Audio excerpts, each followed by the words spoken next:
tous, bienvenue sur le site Comova. Nous sommes ici aujourd'hui pour parler avec les équipes du terrain sur le chantier chargement qu'on a mis en place avec le programme Kaizen. Suivez-moi. Bonjour Eric. Bonjour Miguel. Merci de nous accueillir sur ce site Comova pour parler du chantier de chargement. Alors pour toi, quels sont les points les plus importants pour un bon chargement? Deux choses, l'alimentation et la gestion.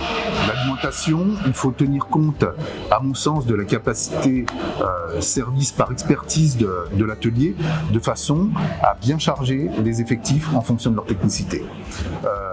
De plus, pour éviter tout ce qui est sur- ou sous-alimentation, la pratique des temps constructeurs est incontournable.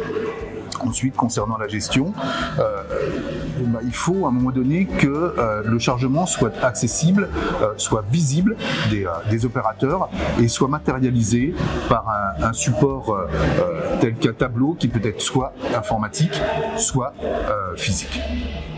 Je suis complètement d'accord. On passe maintenant à voir le retour des équipes de Comova sur ce chantier de chargement. Alors c'est durant la phase de diagnostic que l'on a identifié des problèmes de chargement dans notre planning, notamment au niveau de la haute technicité. On avait des difficultés de surchargement au niveau des équipes, ce qui nous générait énormément d'insatisfaction client, et également des problèmes de communication au niveau de nos équipes réception et de nos équipes back-office, c'est-à-dire la gestion des équipes au quotidien.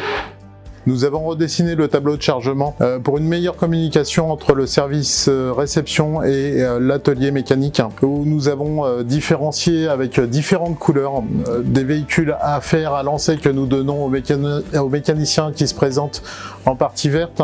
Quand nous attendons un accord, ça se présentera en partie rouge, et pour les pièces qui sont en commande, nous les mettons en partie bleue.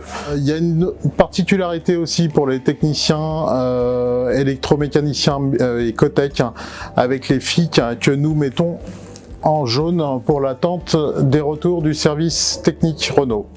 Donc on a instauré un code couleur pour chaque conseiller de service pour qu'il fasse un interlocuteur unique avec son client, donc pour le suivi donc des travaux, l'avancement ou le retard, et pour pouvoir prévenir le client en temps et en heure. Suite au diagnostic, on a commencé par définir le potentiel de chargement de nos plannings afin que nos équipes ne soient plus surchargées. L'apport du projet Kaizen sur notre établissement a été très bénéfique. Ça nous a permis de mieux fluidifier notre parcours client et mieux fluidifier notre communication en interne.